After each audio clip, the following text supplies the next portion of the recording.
السلام عليكم ورحمة الله وبركاته.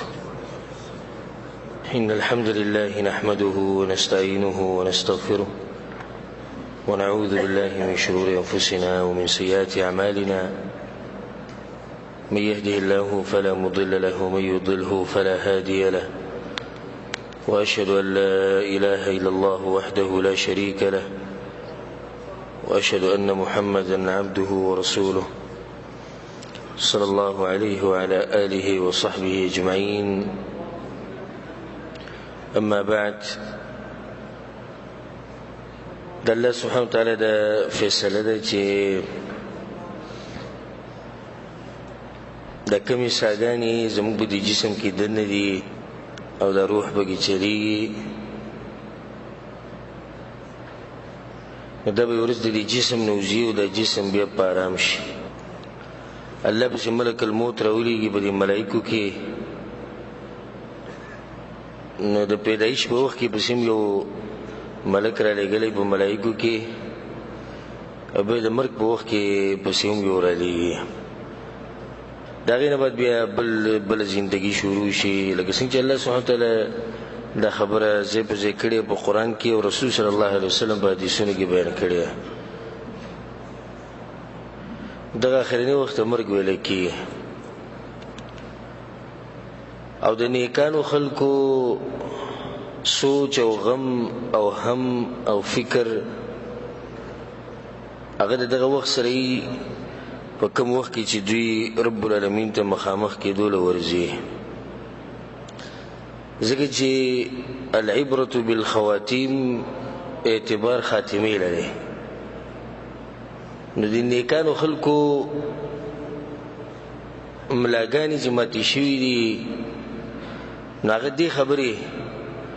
چې په کوم وخت کې دوی رب العالمین سره ملاقات کوي چې په هغه وخت کې به څنګه په دغه ټیم کې به الله سبحانه وتعالی په چا رحم وکړي، نو قدمونه ورله مضبوط کړي، نو څوک پکې داسې والعیاذ بالله چې په دغه ټیم کې وښویي. دا ټوله زندګي چې رب العالمین موږ ته راکړې ده یو موقع ده، موقع د دې لپاره چې موږ به جنت وګټو، موقع ده د دې لپاره چې موږ به جهنم نه بچ شو. نو چا چې د دې موقع نه فایده اخیستې ده څه خوشبخته انسان دی، او چا چې د فایده نه اخیستې او د وخت په ګناهونو کې او د الله په نافرمانیو کې تیر کړی دی، نو دغه انسان دی چې د آخره خاتمه خراب شي. او د دې خاورو نه لاندې دومره حسرتونه پراته دي، خو موږ یې اورو نه. د دې خاورو نه لاندې که چېرته اواز راتلی نه موږ اورېدلی چې دوی څنګه حسرتونه کوي. نو هوښیار انسان هغه دی چې د ځان سره حساب کتاب وکړي مخکې د دې نه چې د ده سره حساب کتاب وشي. دا هوښیار انسان او د خپلو ګناهونو نه یېرېږي، دا مؤمن دی. مخکې د دې نه چې د دې ګناهونو د لاسه دی تباه شي. عبدالله بن مسعود رضی الله عنه روایت دی، امام بخاری راوړی، ان المؤمن يرى ذنوبه كأنه قاعد تحت جبل. مؤمن ته خپل ګناهونه داسې ښکاري لکه دی چې د غر لاندې ناست، د غر په خوا کې ناست، یخاف ان یقع علیه، نو دی بس په دغه یېره کوي چې دا غر پې دغه دی راولېږي او دغه دی راولېږي، نو دا غر د ده ګناهونه او دی سره په خوا کې ناست، د خپلو ګناهونو نه یېرېږي. دا د مؤمن شان دی او دا دغه طریقه ده. وان الفاجر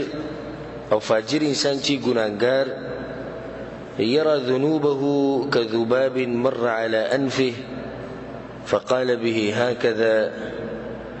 او فاجر او فاسق انسان تخپل ګناهونه دي ښکاري لکه یو مچ چې راشي او په دغه باندې کینی په دې پوزه باندې او دې په لاس باندې دي چې ګیا پاسي وي، یېرېږي نه چې ما ګناه وکړه. بلکې که ډېر غټ کارونه وکړي، د الله سبحانه وتعالی نافرماني پیغمبر صلی الله علیه وسلم فرمایي دا داسې وړوونته کې خبره ښکاري. نو بالکل هم دغه مثال دی چې په دې روایت کې چې د انسان په پوزه باندې مچ کېني، څه غټه خبره خو نه، خو لاس داسې کېږي مچ پاسي که نه. خو مؤمن ته خپل ګناهونه چې دی نه هغه غټ ښکاري. او مؤمن همیشه د رسول کې چې اخره خاتمه به زما څنګه په کوم ټیم کې چې رب العالمین ته مخامخ کیم چې هغه وخت به څنګه اخره خاتمه د دې مبارک چې کلم بس کې نو دې ته د کوم مؤمنانو چې زونه ژوندۍ د هغوی د زړونو ته ودرېږي او هغوی دې ته په ډېر سوچ کې شي او په فکر کې لاړ شي ځکه چې دا خبره د انسان د اخري هغه نتیجې سره تعلق ساتي کومه چې اخري مرحله ده د دنیا چې د موږ ژوند تېرو د یو کتاب دی دا اوس موږ یو کتاب لیکو اخري وخت چې موږ مړه کېږو دا د کتاب اخرنۍ پاڼه چې دا کتاب په څه طریقه باندې ختمېږي نو انسان همیشه سوچ کوي چې زما د کتاب به څنګه ختمېږي نو د نیکانو خلکو همدغه پاڼې سره سوچي چې زه به په دې کتاب کې اخر کې به څه لیکم او چې داسې بېدینه غونته کې سړی او د آخرت سره ډېر سوچ نه وي غافله غونته کښېني هغه د دغه وخت سره کاري ویره که نور څه نه برابر یم مونځ خو کوم که نه عقیده زما توحید ده نور ته زما نه څه غواړې عقیده مې د توحید ده ظاهري شکل مې برابر کړی دی بس او مؤمن په دې باندې نه دوکه کېږي هغه وایي صحیح ده چې اوس زه لیکم د الله سبحانه وتعالی بندګي کوم خو چې آخرنۍ صفحه به زه به دې کتاب کې څنګه لیکم د دې سوچ پکار دی په دې به اعتماد نه کوي چې بس زه ښه سړی یم زه به داسې ناست یم او په دې کې به انشاءالله تاسو ته واقعي درس په آخري کې ټیم زه به د ذکر کوم چې څنګه داسې کسانو چې هغوی به ځان ته سوي او په آخري ژوند کې هغوی چې تباه او برباد شي او په دې کتاب کې آخرنۍ صفحه هغوی خرابه کړې او څومره د جړا او د افسوس خبره چې یو سړی پوره کتاب ولیکي او په آخره کې د هغه یوې صفحې د لاسه هغه کتاب څه کړي هغه ټول خراب شي یو صفحه پکې داسې ولیکي چې ده چې سم کړي دي په دې دنیا کې هغه ټول چې د هغې د لاسه تباه و برباد شي هغه اعمال د خراب شي نو انسان مسلمان همیشه دا سوچ کوي چې زما آخره خاتمه به څنګه کېږي د آخرې خاتمې سره سوچ او الله سبحانه وتعالی په قرآن کې هم موږ ته دې باره کې نصیحت کړی الله سبحانه وتعالی قرآن کې وایي اعوذ بالله من الشیطان الرجیم بسم الله الرحمن الرحیم يا أيها الذين آمنوا اتقوا الله حق تقاته